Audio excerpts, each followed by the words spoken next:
protéger la nature, c'est une politique, peut-être parmi la plus politique des politiques.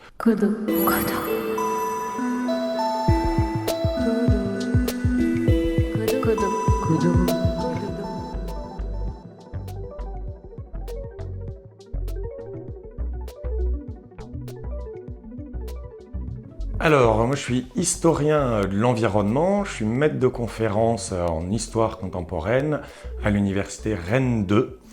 Et donc, je travaille sur les rapports sociaux à la nature pour essayer de comprendre comment, en fait, protéger la nature, c'est une politique, peut-être parmi la plus politique des politiques. Mais j'en suis venu, en fait, à travailler là-dessus, à la fois, on va dire, bon, académique, voilà, ça m'intéressait, mais aussi par mon histoire personnelle. Moi, donc, ma famille est des Cévennes, j'étais passionné de randonnée, j'avais essayé de devenir guide de randonnée. Bon, mon sens de l'orientation m'a convaincu qu'il valait mieux que je continue en histoire. Mais du coup, j'ai étudié l'histoire d'abord de parcs nationaux français, dont les Cévennes. Puis après, j'ai étudié l'histoire de l'Érythrée puis de l'Éthiopie contemporaine. Et en fait, en découvrant que dans un parc national comme les Cévennes, des institutions comme l'UNESCO protégeaient les agriculteurs et les bergers, alors que dans un parc national en Éthiopie, l'UNESCO voulait et demander l'exclusion des agriculteurs et des bergers, j'ai voulu un peu creuser cette histoire deux poids, deux mesures. Pourquoi il y a un traitement exceptionnel de la nature en Afrique, d'où mon livre sur l'invention du colonialisme vert, pour en finir justement avec le mythe de l'Éden africain.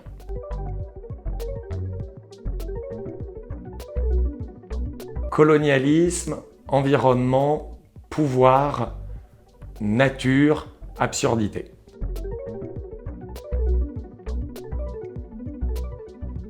Alors, d'étudier le mythe, en fait, c'est vraiment de comprendre, de montrer que l'histoire peut nous permettre de mieux comprendre le présent. Si on se demande, ok, on a eu de 1 à 14 millions d'agriculteurs et de bergers expulsés des parcs nationaux africains au XXe siècle, et des expulsions qui continuent aujourd'hui sous la gouverne d'institutions internationales comme l'UNESCO, le WWF. Mais pour ça, il faut comprendre l'image de l'Afrique refuge. Un peu l'Afrique, le continent où on pourrait encore s'abriter de la modernité qui détruit tout, la modernité, c'est-à-dire la nôtre. Et pour ça, il faut remonter fin 19e siècle, quand les colons européens, en fait, qui partent tenter l'aventure coloniale en Afrique, ils laissent derrière eux une Europe qui est radicalement transformée par l'urbanisation, l'industrialisation. Et ils vont être persuadés de retrouver en Afrique la nature qu'ils ont perdue chez eux. Et ils vont écrire des récits de voyage dont va s'emparer d'abord la presse, puis après d'autres médias. Et donc, en fait, on les connaît tous, ces récits. C'est les récits de chasse de Churchill ou de Roosevelt, juste avant les récits de Stanley et Livingstone, puis Ernest Hemingway, Les neiges du Kilimandjaro, Karen Blixen, La ferme africaine, puis après la Seconde Guerre mondiale, Romain Gary, en 1956, Les racines du ciel. Et tous ces produits culturels, on va dire, décrivent la même Afrique. Une planète verte, vierge, sauvage, où le monde animal, la nature, les oasis, la savane, continuerait à vivre loin des dégâts de la modernité. Et en fait, au lendemain des indépendances, ce mythe va continuer, et là ça nous parle encore plus, grâce à la télévision, au cinéma. C'est David Attenborough, Life on Earth sur la BBC. C'est le National Geographic avec, quand c'est pour l'Afrique, que des couvertures d'animaux.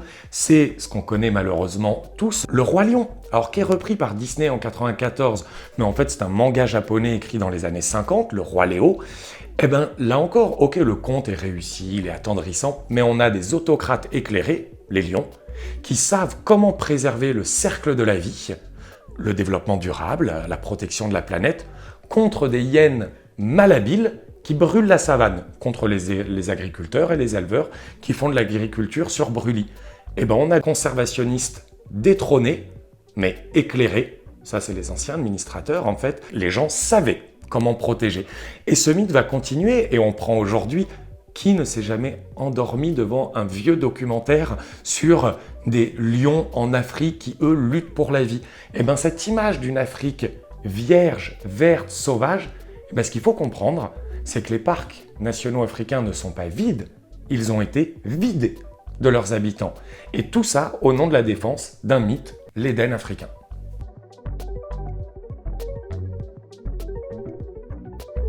Les répercussions du livre, dans un monde idéal, moi je me dis voilà, que ces institutions, l'UNESCO, l'Union internationale pour la conservation de la nature, l'UICN, et le WWF, ce que j'espérais, c'est que ces institutions osent reconnaître en disant bon, ok, c'est vrai qu'on a pu se tromper, les chiffres de la dégradation sur lesquels on s'appuie depuis 50 ans, bon ben c'est vrai, ils sont faux, ils n'ont aucune donnée empirique, et que ces institutions vont se dire, eh ben on va se mettre à faire en Afrique, dans les parcs nationaux africains, exactement ce qu'on fait en Europe, c'est-à-dire soutenir les agriculteurs et les bergers qui nous ouvrent un peu la voie vers la sobriété écologique dont on a besoin si on veut vraiment faire quelque chose pour la planète.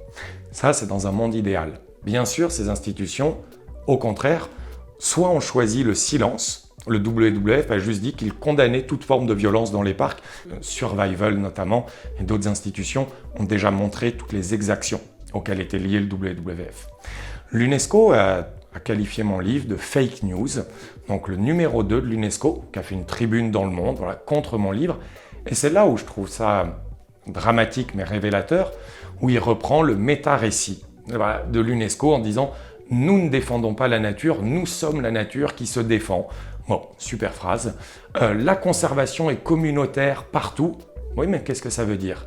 Quand on impose à des populations qui ont une économie de subsistance de convertir leur mode de vie en communauté touristique, c'est-à-dire de dédier toutes leurs activités au tourisme. Et bien là, faisons le calcul du coût écologique de la visite d'un parc national en Afrique. Le randonneur, il vient avec sa tente, donc des arceaux et des bâtons en aluminium, extraction de bauxite. On met généralement une polaire pour lutter contre le froid de la montagne, résidu de pétrole. Et puis, on met quand même une petite veste en Gore-Tex, voire des chaussures en Gore-Tex contre l'humidité et la pluie. Téflon.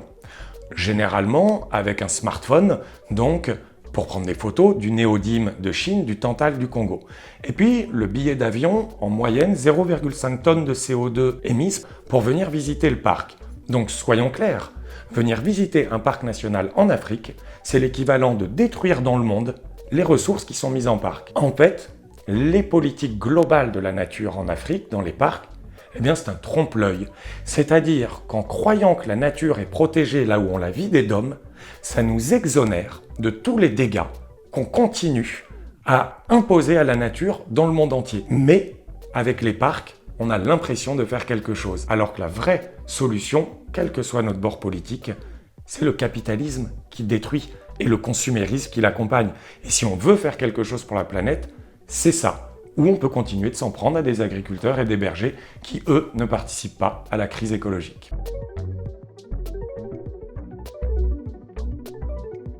Bon, la méthodologie, il y a le côté classique, on va dire. Voilà, moi, je suis historien, donc c'est les archives. J'ai été en Éthiopie, surtout, en fait, je suis parti d'un cas d'étude. Et donc là, j'ai étudié les lois, les rapports d'activité, les programmes d'aménagement, les procès-verbaux, les enquêtes de scientifiques et d'experts, la documentation touristique, voilà, pour faire une histoire environnementale, on va dire, un peu totale, c'est-à-dire il y a 3 dimensions. 1, les rapports sociaux à l'environnement de manière institutionnelle, c'est-à-dire le territoire à gouverner. Un rapport plus culturel, la représentation de la nature à imposer dans l'espace public, et un côté plus matériel, la nature comme ressource à exploiter. Donc ça, c'est les archives qui m'ont permis de voir ça. Des archives éthiopiennes, mais aussi les archives de l'UICN, qui sont en Suisse, de l'UNESCO, à Paris, du WWF, en Suisse, en Angleterre. Et puis après, il y a un historien qui s'appelle Simon Chama, qui appelle ça les archives des pieds. C'est-à-dire aller en Éthiopie, dans les parcs nationaux, et juste voir déjà ce que les administrations depuis les années 60 ont construit. Parce que quand il y a un sentier de randonnée, c'est l'éducation du regard aussi. Quand un sentier de randonnée est toujours orienté vers un panorama, voilà, la représentation qu'on se fait de l'Afrique, mais le sentier pourrait très bien bifurquer à droite et montrer le village avec des agriculteurs et des bergers à côté. Donc déjà, ça nous dit quelque chose. Et puis après, il y a aussi tout simplement d'aller parler aux gens. Donc de discuter avec des agriculteurs, des bergers, mais aussi des guides touristiques, puis aussi des gardes de parc, des habitants, pour comprendre en fait. Et comme c'est des gens, mais généralement, eux vivent là depuis qu'ils sont nés, mais puis ils ont aussi eu leurs parents ou il y a leurs grands-parents. En fait, c'est de l'histoire orale et on peut reconstituer des événements qu'on ne trouverait pas dans les archives, même si après on va les recouper avec la méthode scientifique. Et puis bien sûr, le livre, j'ai voulu le faire, un livre pas un spécialiste parle à 10 spécialistes, mais un livre pour tout le monde. Moi, je suis spécialiste de l'Éthiopie, et du coup, j'ai pris que des cas éthiopiens qu'on pouvait élargir, comparer à d'autres situations dans d'autres sociétés africaines. Et donc là, c'est des chercheurs, Anderson, Grove sur l'Afrique de l'Est, Étienne Rodari comme géographe plus sur l'Afrique australe, Melissa Leach et Robin Mearns sur l'Afrique de l'Ouest, Diana Davis, où c'est vraiment fantastique, sur le Maghreb. Bon, voilà, en fait, on est des nains sur des épaules de géants, d'avoir pris aussi tous les collègues, parce que l'histoire environnementale que j'ai écrite, elle n'est pas nouvelle. Ce qui est nouveau, c'est que les médias en parlent parce que j'ai essayé, à ma modeste échelle, d'en faire quelque chose de compréhensible. Mais sinon, ça fait 25-30 ans que beaucoup d'historiens, d'historiennes travaillent là-dessus.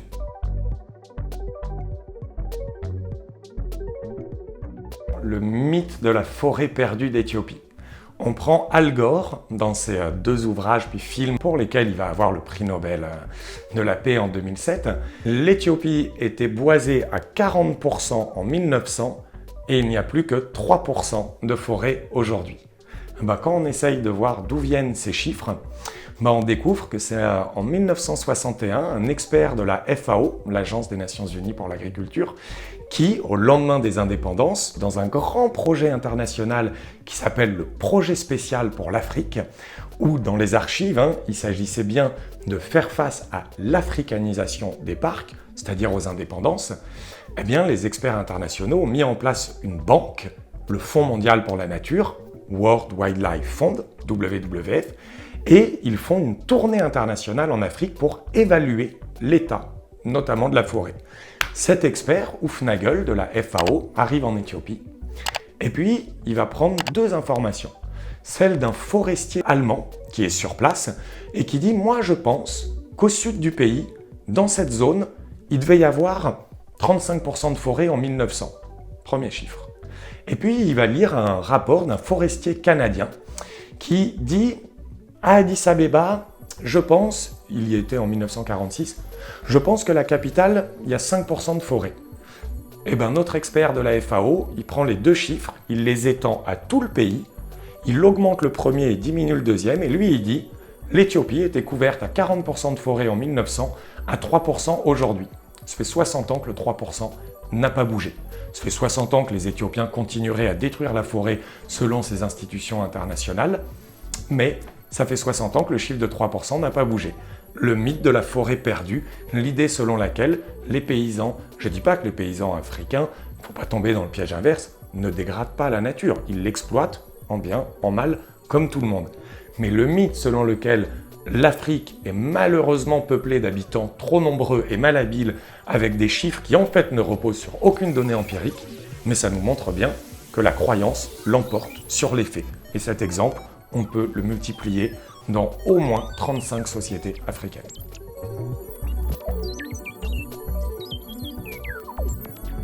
Sur le post-colonialisme, vu le débat totalement délétère, totalement malsain qu'on a selon le ministère sur l'islamo-gauchisme, mais à chaque fois on nous dit « oui, mais c'est du post-colonial ».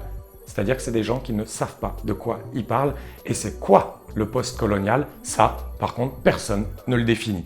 Mais juste de dire post-colonial, les gens disent « ah oui, c'est post-colonial, ça ». Mais en fait, de quoi parle-t-on? Prenez la peine de l'expliquer. Et voilà, et personne ne s'y intéresse.